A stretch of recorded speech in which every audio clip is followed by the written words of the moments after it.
लेकिन एक बेहद अहम सवाल जिससे हम शुरुआत कर सकते हैं कि अगर अमेरिका और ईरान के बीच वाकई एमओयू पर बात आगे बढ़ रही है और हालात बेहतर हो रहे हैं, तो फिर ईरान ने अचानक एक बड़ी जंगी तैयारी क्यों शुरू कर दी है?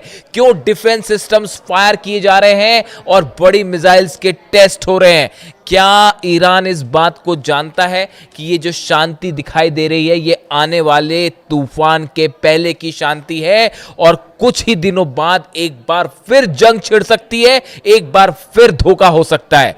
आखिर क्या वजह है कि ईरान के बड़े कमांडर्स, ईरान की सेना इस बात की तैयारी में जुटी हुई है कि किसी भी वक्त हमला हो सकता है?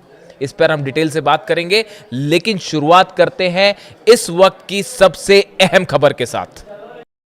देखिए, पिछले 24 घंटे के अंदर दो बेहद अहम बयान आए हैं और ईरान को सलाह देते हुए ये बयान आए हैं।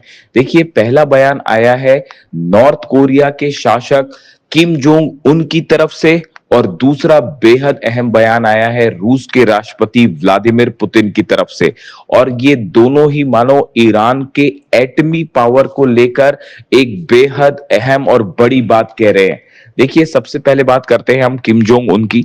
नॉर्थ कोरिया के शासक किम जोंग उन ने एक प्रोग्राम के दौरान जिसमें वो मिलिट्री के अधिकारियों को संबोधित कर रहे थे, उसमें उन्होंने एक बेहद अहम बात कही। किम जोंग उन की तरफ से कहा गया कि पिछले चंद महीनों के अंदर ईरान को लेकर अमेरिका की जो पॉलिसी देखने को मिली, जो एग्रेशंस देखने को मिले, जंग देखने को मिली, उसके बाद नॉर्थ कोरिया ने बड़ा फैसला लिया है।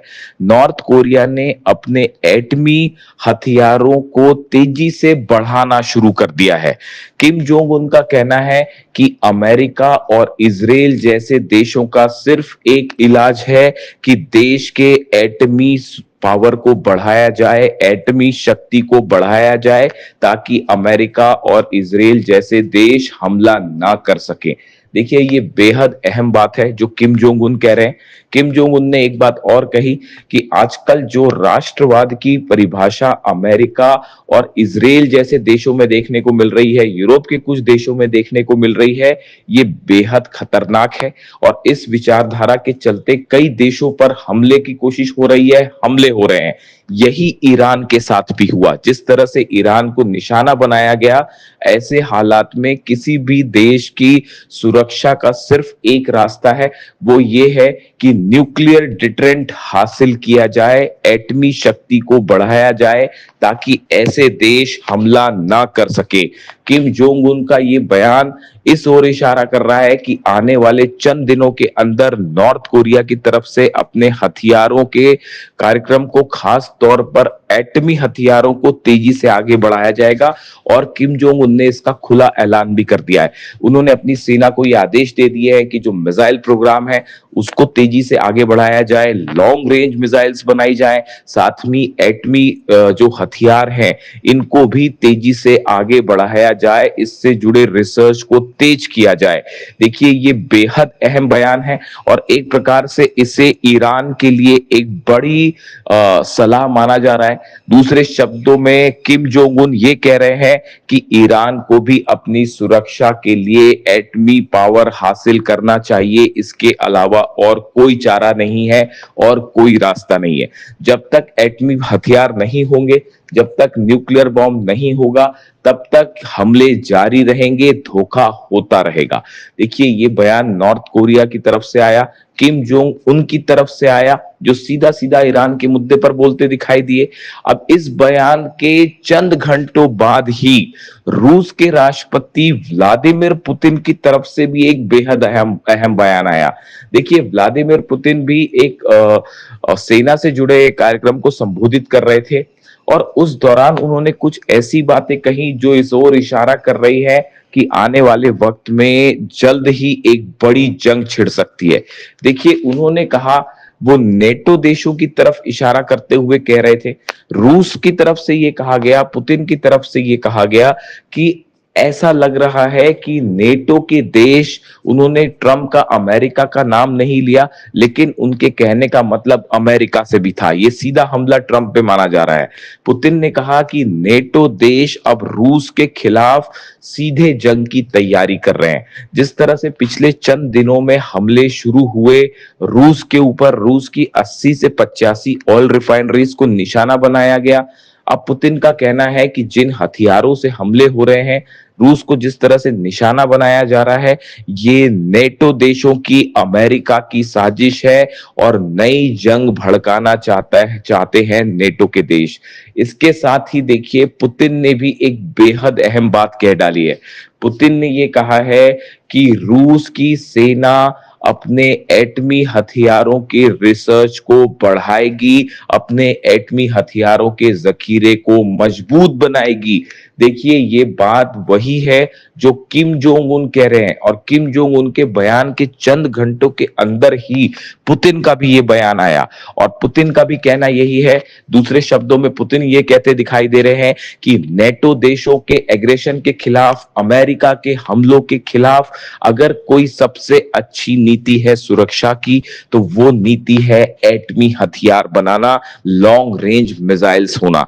उनका ये कहना है, अगर किसी भी देश के पास मिसाइल्स हैं या फिर एटमी हथियार है, तो वो उस देश के लिए एक बड़े डेटरेंट का काम कर सकते हैं और दूसरे देश हमला नहीं कर पाएंगे। देखिए, जिस तरह से ईरान पर हमले हुए, ये कहा गया कि ईरान अपना न्यूक्लियर प्रोग्राम आगे बढ़ा रहा है, ईरान एटमी हथियार बना रहा है, जबकि ऐसा कुछ नहीं था। पूरी तरह से झूठी और बेसलेस बात थी, जिसके आधार पर ईरान पर लगातार हमले किए अमेरिका ने। लेकिन नतीजा सामने है, अमेरिका और इजराइल को इस जंग में मुंह की खानी पड़ी। अब हालात ये है कि अमेरिका के साथ एमओयू साइन हो चुका है और तमाम तरह की डील्स की बातें हो रही हैं, लेकिन ये डील साइन होने के पहले ही पटरी से उतरती दिखाई दे रही है और अहम मुद्दों पर कोई सहमति नहीं बन पा रही है। चाहे वह 12 अरब डॉलर की फ्रीज संपत्ति का मामला हो, चाहे 300 अरब के कंपनसेशन का मामला हो, जो नुकसान हुआ ईरान को उसकी भरपाई का मामला हो, इसके अलावा न्यूक्लियर इंस्पेक्शन को लेकर, न्यूक्लियर जो ठिकाने हैं ईरान के, वहां पर क्या आईएईए के इंस्पेक्टर जाएंगे, इसको लेकर भी अमेरिका और ईरान एकमत नहीं है और हालात बिगड़ते दिखाई दे रहे हैं। ऐसे में हॉर्मूज का मैनेजमेंट कैसे होगा, इसको लेकर भी हालात साफ नहीं है। ईरान ने ओमान के साथ एक बड़ी बैठक की है कि आगे कैसे मैनेज किया जाए, स्ट्रेट ऑफ हॉर्मूज में एडमिनिस्ट्रेशन कैसे हो जहाजों का, इसको लेकर एक बड़ी बैठक हुई है ओमान और ईरान की, जिस पर अमेरिका को आपत्तियां हैं। अमेरिका का कहना है किसी तरह का कोई भी सर्विस चार्ज हॉर्मूज में नहीं लेने दिया जाएगा। इस मुद्दे को लेकर भी अमेरिका और ईरान आमने सामने हैं।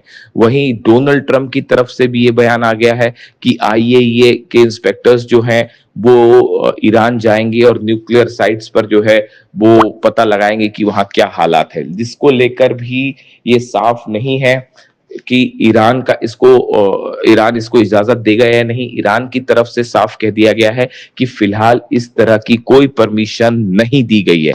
ऐसे में ये माना जा रहा है कि अमेरिका और ईरान के बीच चंद दिनों बाद एक बार फिर बड़ी जंग देखने को मिल सकती है। जिस तरह से लेबनान और गाजा में हमले जारी हैं नेतन्याहू के, वो इस ओर इशारा कर रहे हैं कि सीज फायर पूरी तरह से फेल है, खासतौर पर लेबनान में और गाजा में। इन हालात में जहां पूरा मिडिल ईस्ट एक बार फिर जंग की ओर बढ़ता दिखाई दे रहा है धीरे धीरे, ऐसे में रूस की तरफ से और नॉर्थ कोरिया की तरफ से ईरान को बड़ी वार्निंग्स आई हैं, बड़े संकेत दिए गए हैं, और दोनों ही बयान पुतिन और किम जोंग उन के, जो कि ईरान की जंग की ओर इशारा करते हुए ये कहा गया कि अगर सुरक्षा का कोई रास्ता है तो वो सिर्फ एटम बम है। देखिए, सीधे तौर पर पुतिन ने ईरान का नाम नहीं लिया, लेकिन नॉर्थ कोरिया के तानाशाह जो हैं, उन्होंने किम जोंग उन की तरफ से ये सीधा सीधा ईरान की जंग से जोड़कर इसको बात को कहा गया, और उन्होंने साफ कहा कि अमेरिका और इजराइल जैसे देशों का हमलों का कोई अगर इलाज है तो वो इलाज है एटमी डेटरेंस हासिल करना।